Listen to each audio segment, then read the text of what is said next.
శ్రీలంకపై T20 series గెలిచిన మన team India one day సిరీస్ను మాత్రం 0-2తో కోల్పోయింది. ఆ తర్వాత మన టీమిండియా మళ్లీ 41 రోజుల గ్యాప్ తర్వాత సెప్టెంబర్ 19న ఆడనుంది. సెప్టెంబర్ 19 నుంచి స్వదేశంలో బంగ్లాదేశ్తో 2 టెస్టుల సిరీస్ను ఆడనుంది. తొలి మ్యాచ్ చెన్నై వేదికగా జరగనుంది. ఈ test series world test championship 2023-2025లో ఒక పార్ట్ కూడా. కాబట్టి ఈ టెస్ట్ సిరీస్ రెండు టీమ్స్ కూడా చాలా ఇంపార్టెంటే. ఇక టెస్టుల్లో వీళ్ళిద్దరి మధ్య హెడ్ టు హెడ్ స్టార్ట్ చూసుకున్నట్లయితే ఇప్పటి వరకు 13 మ్యాచ్లు జరిగితే మన టీమిండియా 11 మ్యాచ్లు గెలిచింది. అండ్ బంగ్లాదేశ్ ఒక మ్యాచ్ కూడా గెలవలేదు. మిగిలిన 2 మ్యాచ్లు డ్రాగా ముగిశాయి. ఇక హోమ్లో మన టీమిండియా 2012 నుంచి 17 టెస్ట్ సిరీస్లు ఆడింది. అప్పటి నుంచి ఒక టెస్ట్ సిరీస్ కూడా ఓడిపోలేదు. దీన్ని బట్టి మన టీమిండియాకు హోమ్లో మంచి రికార్డ్ అయితే ఉందని చెప్పొచ్చు. అలాగని బంగ్లాదేశ్ను తక్కువ అంచనా వేయలేం. ఎందుకంటే రీసెంట్గా పాకిస్తాన్పై బంగ్లాదేశ్ 2-0తో టెస్ట్ సిరీస్ను క్లీన్ స్వీప్ చేసింది. బంగ్లాదేశ్ టఫ్ అపోనెంట్ కాకపోయినా చపక్ స్టేడియం స్పిన్కు అనుకూలిస్తుంది. అందులోనూ మన టీమిండియా లంక చేతులు ఓడిపోవడానికి మెయిన్ రీజన్ స్పిన్నర్లను మన బ్యాటర్లు సమర్థవంతంగా ఎదుర్కోకపోవడమే.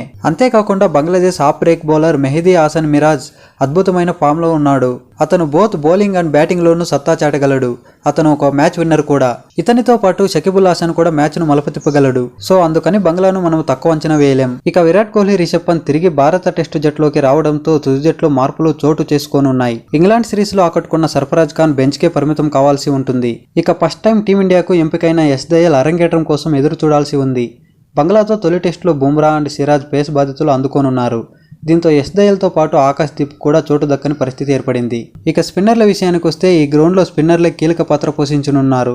అయితే ఇక్కడ coach Gambhir and captain Rohit శర్మకు స్పిన్నర్ల ఎంపిక విషయంలో తలనొప్పిగా మారనుంది. రవిచంద్రన్ అశ్విన్ అండ్ రవీంద్ర జడేజా తుది జట్లో ఉండటం కన్ఫామ్.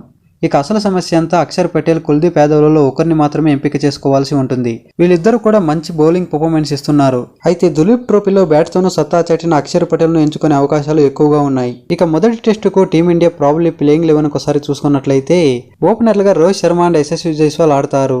ఇక వన్డౌన్లో శుభ్మన్ గిల్ ఆడనుండగా 4వ స్థానంలో విరాట్ కోహ్లీ ఆడనున్నాడు. ఇక 5-6 స్థానాల్లో కేఎల్ రాహుల్ అండ్ రిషబ్ పంత్ ఆడుతారు. ఇక స్పిన్నర్లుగా రవీంద్ర జడేజా, రవిచంద్రన్ అశ్విన్, అక్షర్ పటేల్ లేదా కుల్దీప్ యాదవ్లలో ఒకరు ఆడనున్నారు. ఇక పేస్ బాధ్యతలను జస్ప్రీత్ బుమ్రా అండ్ మహమ్మద్ సిరాజ్ పంచుకోనున్నారు. చివరిగా ఈ వీడియోను లైక్ చేయడం మర్చిపోకండి. అలాగే బంగ్లాదేశ్తో మొదటి టెస్టు మ్యాచ్కు ఎలాంటి ప్లేయింగ్ 11తో ఆడితే బాగుంటుందనేది మీరు కామెంట్ రూపంలో తెలియజేయండి.